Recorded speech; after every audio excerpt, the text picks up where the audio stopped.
IPL 2013 season പകുതി ദൂരം പിന്നിട്ട സമയം. തുടർ തോൽവികൾ നേരിട്ട് വളരെ മോശം അവസ്ഥയിലായിരുന്നു മുംബൈ ഇന്ത്യൻസ്. പുതിയ ക്യാപ്റ്റനായ റിക്കി പോണ്ടിംഗ് പ്ലേയിങ് 11-ൽ പോലും സ്ഥാനം അർഹിച്ചിരുന്നില്ല. അത്രയും മോശമായിരുന്നു അദ്ദേഹത്തിന്റെ ബാറ്റിംഗ് പെർഫോമൻസ്. അവസാനം രണ്ടും കൽപ്പിച്ച് ഒരു തീരുമാനം മുംബൈ മാനേജ്മെന്റ് എടുത്തു. പരിചയസമ്പത്ത് കുറഞ്ഞ ഒരാളെ ക്യാപ്റ്റനാക്കി സീസൺ അവസാനിപ്പിക്കുക. പോയിന്റ്സ് ടേബിളിൽ അവസാനമാകരുത് എന്ന ചിന്തയെ MIക്കുണ്ടായുള്ളൂ. എന്നാൽ സംഭവിച്ചത് അവരുടെ വിദൂര സ്വപ്നങ്ങളിൽ പോലും ഉണ്ടാകാത്ത കാര്യങ്ങൾ. രോഹിത് എന്ന ക്യാപ്റ്റന്റെ അവതാരപ്പിറവി. അവസാന 9 ലീഗ് മാച്ചുകളിൽ 7ലും വിജയിച്ച് മുംബൈ പ്ലേ ഓഫിലേക്ക്. വമ്പന്മാരായ ചെന്നൈയെ തകർത്ത് ആദ്യ IPL കിരീടം. ആകെ 5 IPL കിരീടങ്ങൾ, 158 മാച്ചുകളിൽ 87 വിജയങ്ങൾ, വിൻ പെർസെന്റേജ് 56.2.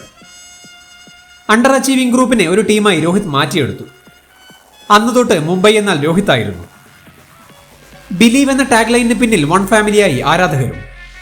കാംനെസ് തന്നെയായിരുന്നു ലീഡർഷിപ്പിന്റെ ഐഡന്റിറ്റി, ഒപ്പം ക്ലാരിറ്റി ഓഫ് തോട്ടും. തന്നെ വ്യക്തമായി മനസ്സിലാക്കുന്ന മാനേജ്മെന്റ്. ടാലന്റ് സ്കൗട്ടിംഗിൽ അവസാന വാക്ക്. രോഹിത് ആവശ്യപ്പെട്ടതൊക്കെ മാനേജ്മെന്റ് എത്തിച്ചു നൽകി. കാരണം റിസൾട്ട് ഉണ്ടാകുമെന്ന് അവർക്ക് ഉറപ്പാണ്. ടീം എൻവയോൺമെന്റിനെ പറ്റി രോഹിത്തും പലകുറി എടുത്തു പറഞ്ഞിട്ടുമുണ്ട്. ബുംറ, ഹർദിക് തുടങ്ങിയവർ ഉയർന്നു വന്നതും രോഹിത്തിന്റെ കൈകളിലൂടെ തന്നെ. മുംബൈ ഡെബ്യൂ കഴിഞ്ഞ് ഒരു വർഷത്തിനുള്ളിൽ രണ്ടുപേരും ഇന്ത്യൻ കുപ്പായം അണിഞ്ഞു. ഓവർസീസ് താരങ്ങളെ ഒത്തിണക്കി കൊണ്ടുപോകാനുള്ള കഴിവും എടുത്തു പറയണം.